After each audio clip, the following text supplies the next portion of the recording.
paz, povo de Deus, um bom dia para todos vocês, espero que todos vocês estejam bem. Já começo o vídeo dizendo que eu estou com saudades e que não vejo a hora de a gente poder voltar a estarmos juntos no ambiente físico.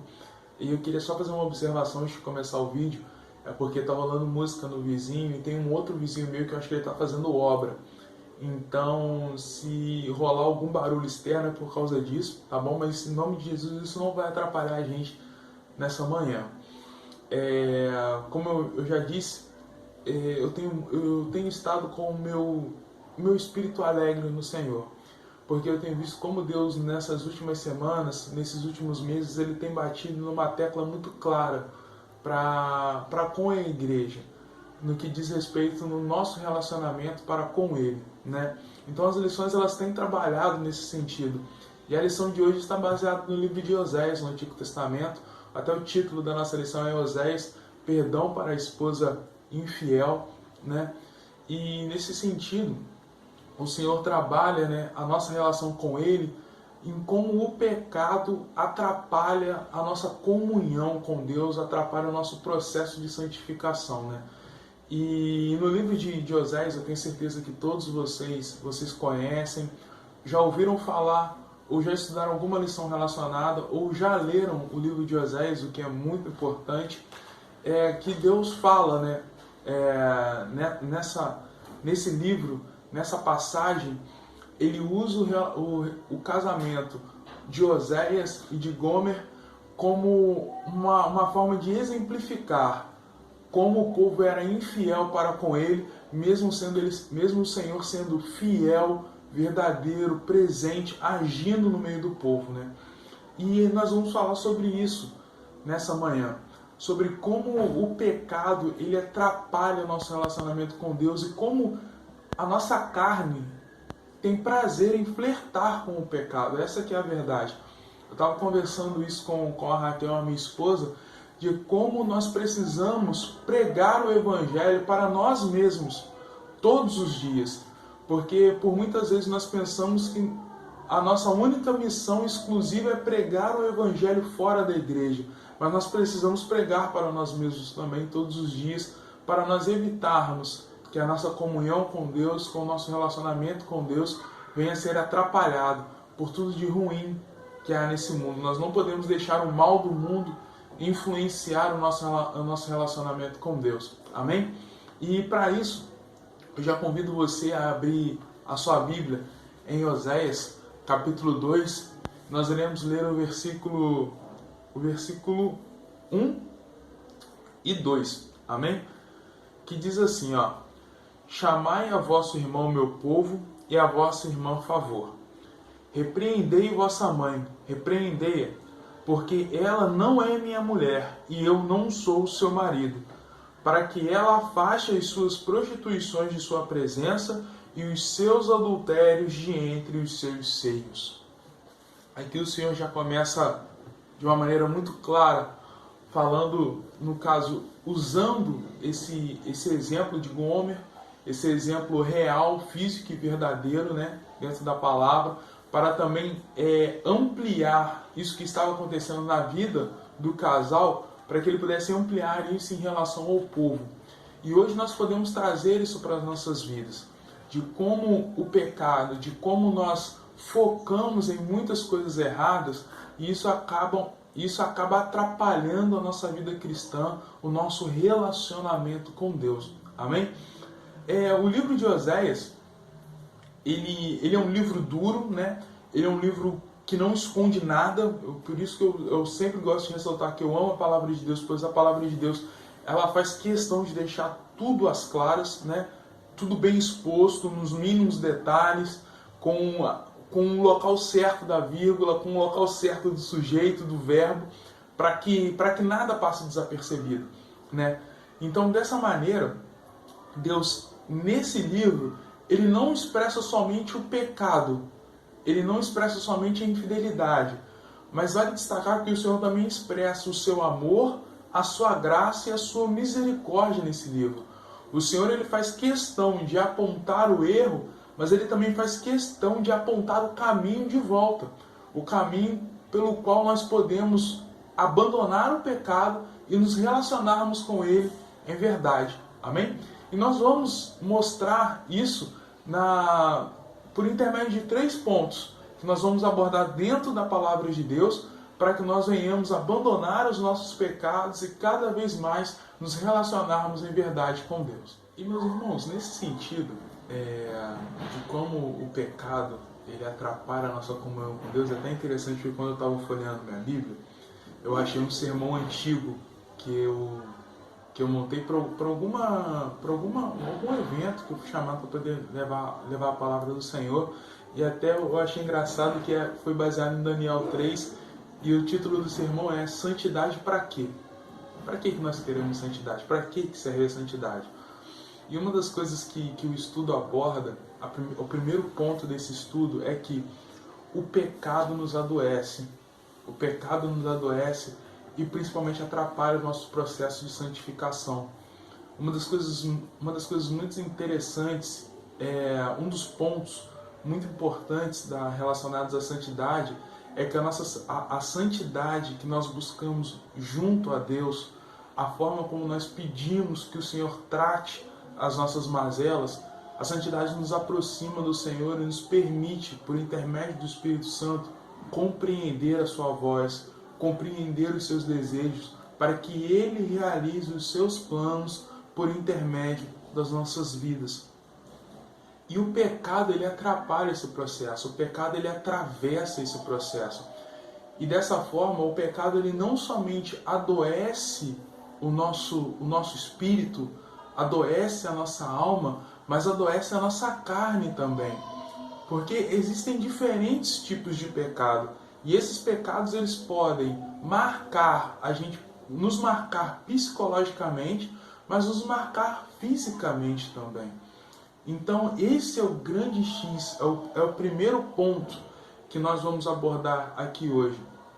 E para que nós possamos entender isso, biblicamente falando, para que não fique parecendo que eu estou falando uma experiência pessoal, eu peço que em nome de Jesus você abra a sua Bíblia lá em Oséias, no capítulo 5, e nós iremos ler o versículo 15, e em seguida nós iremos ler o versículo 1 do capítulo 6. Então, Oséias, capítulo 5, versículo 15, e Oséias, capítulo 6, versículo 1.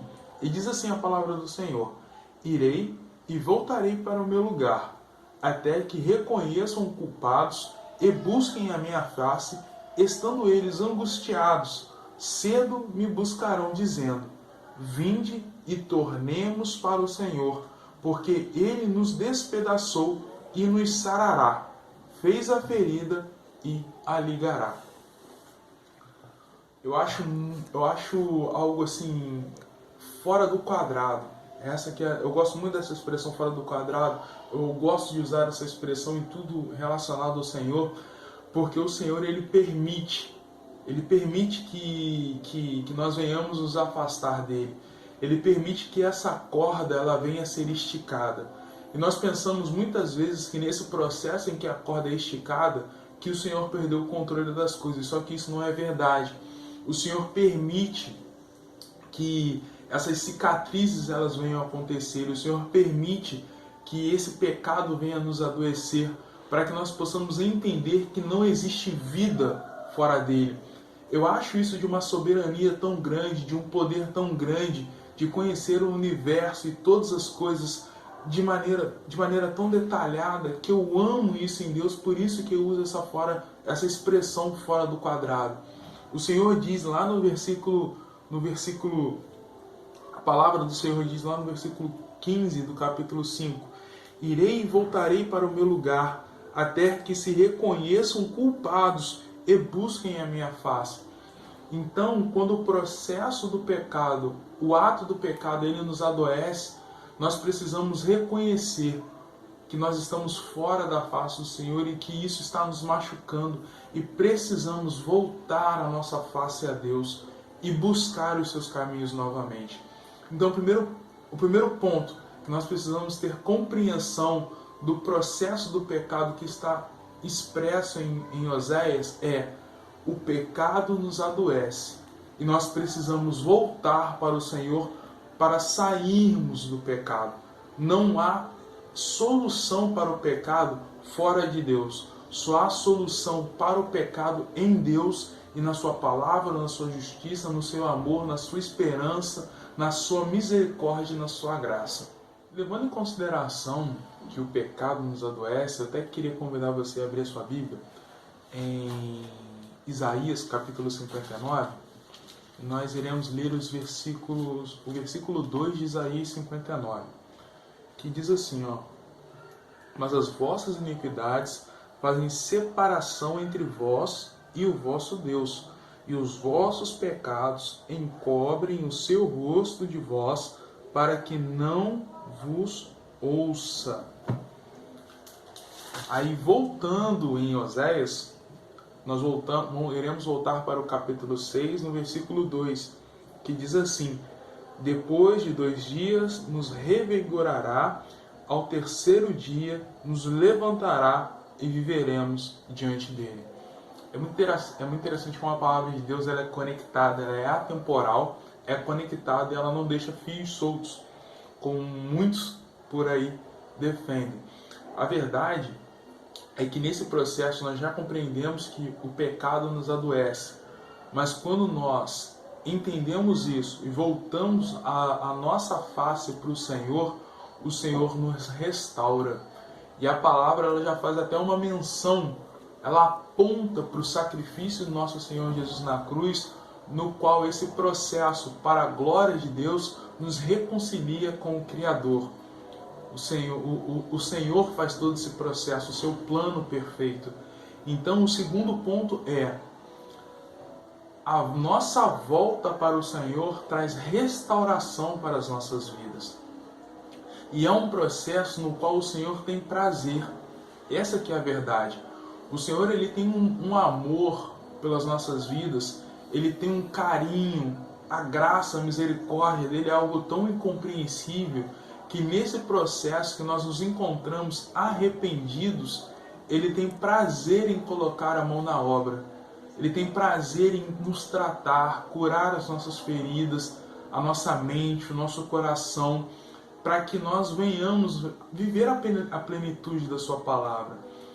O problema todo, meus irmãos, é que, infelizmente, por muito tempo e por intermédio de muitas fontes, nós temos deturpado a palavra de Deus, o Evangelho do Senhor. No domingo passado, eu fiz questão de ressaltar algo que estava dentro do estudo, que a palavra do Senhor não nos exime de passarmos por tribulações. Na verdade, é como nós nos portamos diante dessas tribulações. E isso está relacionado também à forma como nós encaramos o nosso pecado. Ou nós jogamos isso para debaixo do tapete, ou nós encaramos isso, escancaramos isso e apresentamos isso diante do Senhor. Nós vamos sofrer as consequências disso, mas nesse processo o Senhor está ao nosso lado. O Senhor tem prazer em fazer esse processo de restauração para que nós venhamos viver a verdade e a plenitude do Senhor. Amém? Então não tema em abandonar tudo aquilo que te afasta do Senhor, porque às vezes nós ficamos pensando em elencar, fazer um ranking de pecado. Não, nós precisamos abandonar tudo aquilo que atrapalha a nossa comunhão com Deus. Essa semana aconteceram 2 coisas muito legais aqui na minha casa. A primeira é que a Raquel estava assistindo uma live e a live me chamou a atenção por algumas coisas do tema que estavam sendo abordadas e nessa live foi abordado o uso da palavra adultério, que muitas vezes nós usamos a palavra adultério somente para relacionamentos extraconjugais, traições. Mas não, o adultério é tudo aquilo que tira a forma original de alguma coisa, certo? E essa semana eu tive a oportunidade de conversar com um amigo meu e nós podemos, vou até falar o nome dele, o Elinho esteve aqui na minha casa, vou poder entregar algo. A esposa dele mandou para minha esposa, para a Raquel. Nós tivemos a oportunidade de sentar durante uma horinha e botar o papo em dia. E é engraçado que sempre quando nós sentamos para conversar, nós falamos sobre Deus. E nessa nossa conversa nós conseguimos abordar em como o povo E nós nos incluímos nessa conversa. Nós não estamos querendo pagar de super santos, mas em como nós muitas vezes deturpamos e adulteramos as coisas do Senhor para o nosso bel prazer. Eu tenho até algo muito interessante que eu conversei com o William, da nossa igreja, o Will. Te amo, Will, saudades de você. Eu sentei para conversar com o Will uma vez e eu tinha disposto no meu coração, em prol do Senhor, a começar a trilhar um caminho. Eu falei, Will, eu preciso da sua ajuda nesse processo, porque eu não posso deixar a soberba tomar conta da minha vida. Eu preciso que você caminhe comigo e eu caminhe com você, para que todas as vezes que você notar que eu estou subindo do salto, você dá um bicudo no meu tornozelo e um tapa na minha cara e fala, Léo, você está tomando a atitude errada, você está adulterando as coisas e não está fazendo da forma correta. O que eu quero dizer com isso, gente? É que não existem formas de pecado. Existe o pecado do ego, o pecado da soberba, o pecado do adultério, e tudo isso, e tudo que nos afasta do centro da adoração a Deus, deve ser combatido, para que o processo de restauração do Senhor venha a ser concluído em nossas vidas. Amém? Então vamos para o terceiro ponto em nome de Jesus. Finalizando o processo, gente, quando nós entendemos que o pecado nos adoece, que nós procuramos o caminho de volta, nós também passamos pelo processo de arrependimento, pelo processo de mudança de conduta, um processo que nós damos um giro de 180 graus, né? Nós saímos num ponto A, vamos para um ponto B, mas nesse ponto B há mudanças positivas no Senhor, pelo Senhor, por intermédio da força do Senhor. É uma coisa que eu acho extremamente interessante, que eu ouvia quando eu era mais novo, é que o Senhor busca a sinceridade dos nossos corações. Não um falso arrependimento, não um remorso, porque remorso e arrependimento são duas coisas diferentes, né? O remorso é aquela tristeza, mas que com o passar do tempo você esquece aquilo e volta a cometer o pecado. O arrependimento não. O arrependimento é algo que vem do Senhor, por intermédio do Espírito Santo, um agir do Espírito Santo na nossa vida. Nós compreendemos que aquilo, nós entendemos que aquilo é errado por intermédio da palavra de Deus, por intermédio da instrução do Senhor, e nós abandonamos aquilo de vez, e nós continuamos a caminhar com Deus. Abra sua Bíblia lá em Oséias capítulo 6, para que nós possamos confirmar isso na palavra do Senhor. Isso está escrito lá no versículo 6. Pois misericórdia quero, e não sacrifício, e o conhecimento de Deus mais do que holocaustos. O que isso quer dizer? Não há, entre aspas, não adianta ficar fazendo holocaustos, queimando animais, se no seu coração você não se arrepende. E uma coisa que eu acho assim fantástica é que o conhecimento de Deus, o conhecimento da palavra do Senhor nos liberta. Está rolando martelado aqui para confirmar isso que nós estamos falando aqui agora. A palavra diz do Senhor, a palavra de Deus diz que o povo perece por falta de conhecimento. O povo peca, o povo morre, o povo abandona a fé porque não conhece quem Deus é.